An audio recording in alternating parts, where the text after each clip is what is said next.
Welcome to Inspiring Life with Dr. Wade Goodall. He is the founder of Worldwide Family Incorporated, a team which develops educational tools for families, communities, churches, and leaders. Are you looking for practical applications to today's challenges? Then join us for this next half hour of relevant information we have designed for you.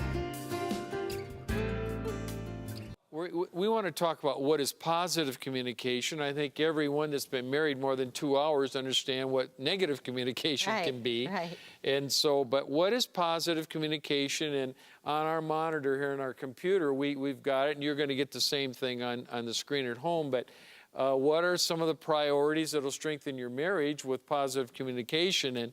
And one you like is have fun together. Yeah, I think that when you're dating, everything's about doing something creative, something different.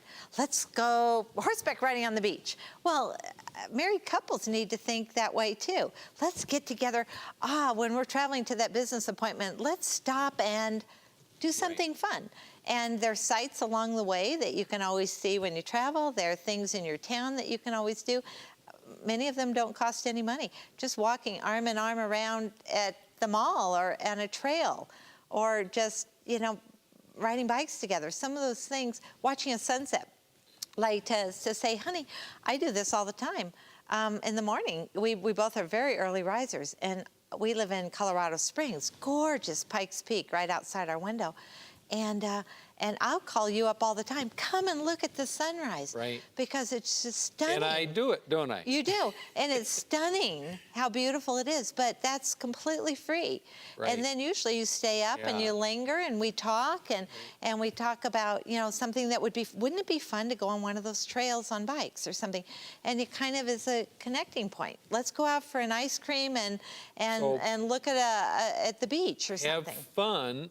And a lot of couples, if they've been married for very long, they understand they're not having fun anymore. And so there's spontaneous fun, and then there's planned fun. But have fun. Or her fun is with her friends, and his fun is with poker night with the boys, or at a football game where they have season tickets with boys. Right. The boys, do these things as a couple. Then another priorities that'll strengthen marriage and communication is friendship. Right. You're married to your friend. Right. And treat them like a friend. Some people say you're not just an outsider, you're family. Well, how do you treat your family? Is that a compliment or an insult? Because if you treat your family like your friends, then right, they'll be your friends. So we've got have fun. That'll help you with your communication. Be friends, and this person you married was your friend before you married them. And so develop that friendship. And even the Bible tells us if you want to have friends, you got to be friendly. Right. And so then we have commitment is another positive way that'll strengthen your marriage. Right. And that's critical. If you think that they're going to get mad and run off, even get their own place, if not run off with somebody else, that's pretty... And two, we've often said in raising our children that because children try to divide the husband from the wife and try to get, Dad, would you do this? Mom doesn't want to do this. They do that stuff all the time because they know how to do that. And so, but you're committed together. We're going to make the same decision. And we've had to say, no, we're a team. This is the way we discipline. This is what we feel on this particular point. Even now that our kids are adults, we do that. It's what we agree on. And so we commit together. I would, growing up, I had a fabulous, harmonious family. And I remember coming up to my dad on a few different occasions and asking him for something, and he's saying, well, honey, that's really probably Mom's department. He's not going to tell me if I can go to a certain girl's house because, first of all, he may not know that girl, may not know that family, may not know if Mother has plans or if she's already told me to do my homework or if I need to help with a chore or something. He doesn't know. So he says, honey, that's probably Mom's department. Right. And I loved that because then I started thinking, instead of saying, who's going to say yes to me? Because my parents didn't play that game. I would start thinking, well, who's going to be the one that can be the decision maker on this? Right. And I would ask that one. And I really liked that. I thought that was a great idea. That's good. Well, the parents need to agree, but that's part of communication. If you can sort through all these things, we're having fun, we're friends, we're committed, and then 4 is a core belief system. I mean, we happen to be very close theologically Yes. to each other. We believe in the same Bible. We value you grew our up in family. a Southern Baptist home. I didn't grow up in any home of any particular Christian religion at all. When we went to a Methodist church or an Episcopalian church. Very seldom. 2 different backgrounds. And but we agree on Jesus, we agree on the Holy Spirit, the Trinity, the Bibles, and without error. You know, we agree on all these things. We have a core belief system. So there's couples that, you know, one might go to the Baptist church, one might go to the Catholic church, and as long as you come together with Jesus, you know, the core belief system is, you know, Christians don't marry, you know, it's not wise to marry like another person of another religion, because you've got, that brings conflict into communication. But I because think spirituality is very, very dear to us. Yeah, right. And I think that your core beliefs can be also your feeling toward your family. You know, how important are the family? Are the kids to be seen but not heard? Right. Or, you know, not very valuable in your life, or are they primary?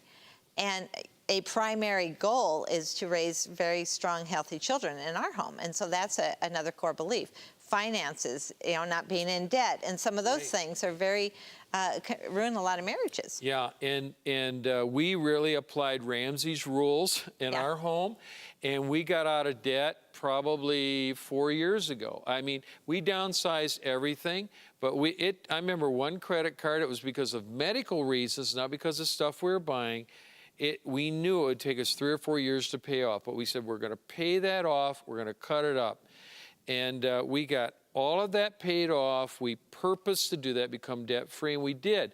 Because people become house poor, car poor, shirt poor. They're buying too much stuff, and it's making their homes miserable. And they're not communicating because they're so in debt. And we know that there's problems with our financial system right now in our country, but that can really get a person in trouble. So you got to get it together there.